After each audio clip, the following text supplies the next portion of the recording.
ہم جب بھی کسی مشکل میں ہوتے ہیں تو ہمارا دل چاہتا ہے ہمیں کوئی اس کا سلوشن مل جائے، ہمارے دل کو قرار مل جائے، جو ہمارے اندر کی بے چینی ہے یہ ختم ہو جائے اور ہم پرسکون ہو جائیں، ہماری مشکلیں حل ہو جائیں۔ اور ایسے میں ہم کوئی شارٹ کٹ ڈھونڈ رہے ہوتے ہیں۔ ہم آپ کو بتاتے ہیں ایک ایسا نسخہ جو بہت آسان ہے اور جو پھر اللہ والے ہیں انہوں نے آزمایا، اور آقا صلی اللہ علیہ وآلہ وسلم نے خواب میں آ کے انہیں تلقین فرمائی اور طریقہ بتا دیا کہ اس پہ عمل کرنے سے کیسے پریشانی دور ہو سکتی ہے۔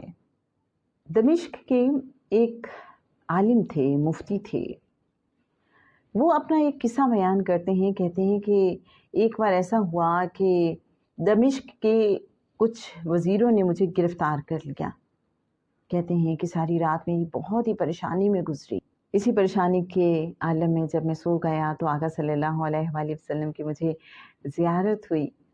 آقا صلی اللہ علیہ وآلہ وسلم نے مجھے ایک درود پاک تعلیم فرمایا کہ یہ درود پاک پڑھو، تمہاری جو مصیبت ہے وہ دور ہو جائے گی۔